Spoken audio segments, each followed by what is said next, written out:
Tesla is issuing a massive recall on more than 2 million vehicles sold in the U.S. If I remember this correctly, this impacts almost every single car they've sold in the U.S. Since 2012. Yes. Since 2012. Yes. Okay, Yeah. well, they say it's related to concerns involving the vehicle's autopilot system. The recall includes models made as early as 2012 up to current models. National correspondent James Packard has more on this story and what prompted the recall in the first place.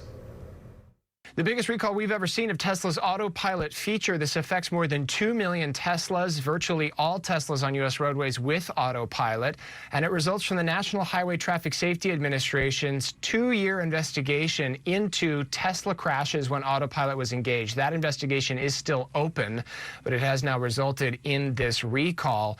Effectively, there are not enough warnings, the NHTSA says, to Tesla drivers when autopilot is engaged about staying involved with the car, paying attention to what it's doing, intervening if ever necessary, and knowing when autopilot disengages.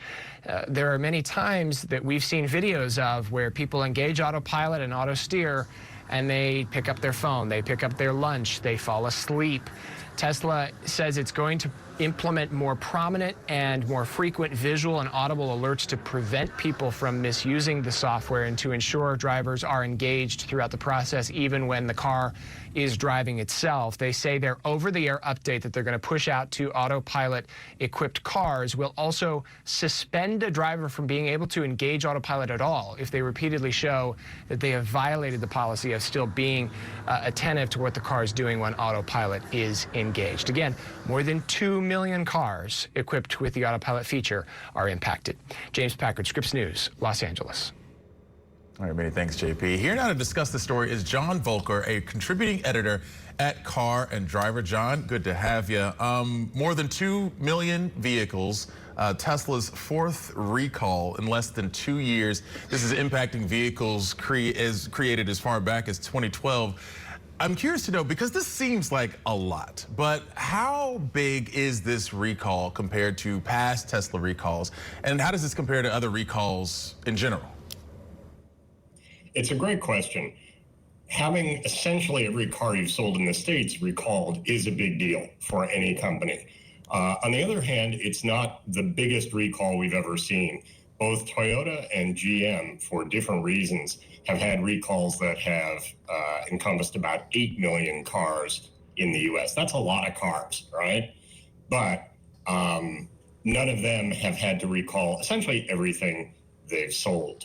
I will add one thing, which is that what we call a recall, in the case of a Tesla, is actually updating the car's software over the air. You don't have to take it to a Tesla shop or maintenance center. This is something where they push a software update, just like on your cell phone.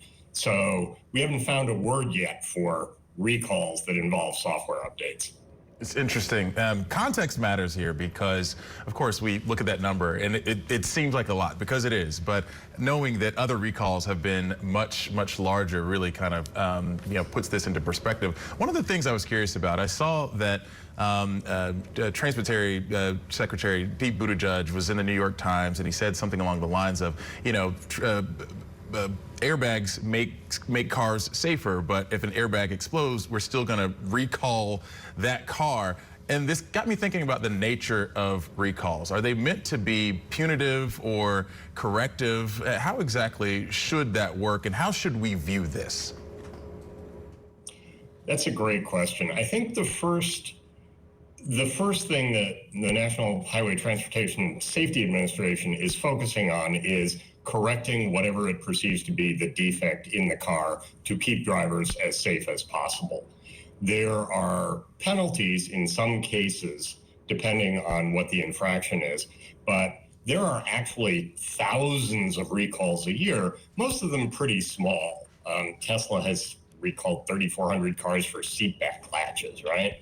So the idea first and foremost is to fix this problem, and this software falls into the category of what we call advanced driver assistance systems. Note the use of the word driver. There is no such thing as a self-driving car on the road today. These are systems that will steer, brake, and accelerate for the driver to assist the driver.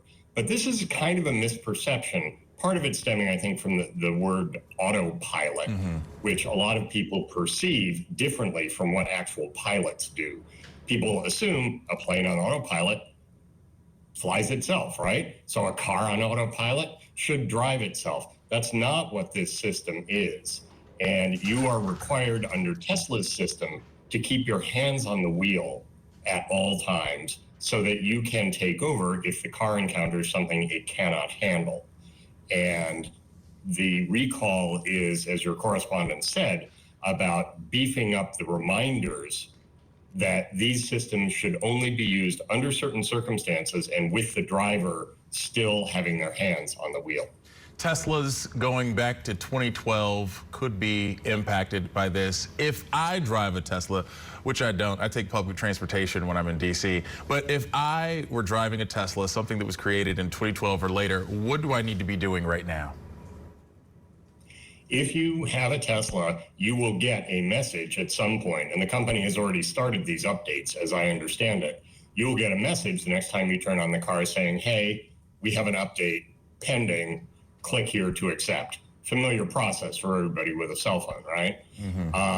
And then what will happen is the next time you drive the car and engage autopilot, it will be somewhat more aggressive about making sure that you are both keeping your hands on the steering wheel, even when the car is braking, accelerating, and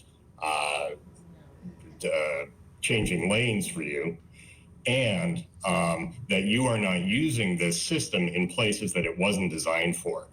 The bulk of these systems at the moment are designed only for essentially use on high-speed, limited access highways designed in certain ways. There's a median down the middle.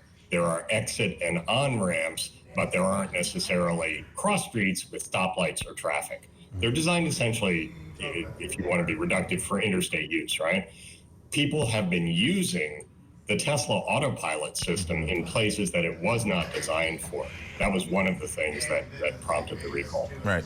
John Volker, a contributing editor at Car and Driver. Thank you so much for your time and your expertise. We really appreciate it.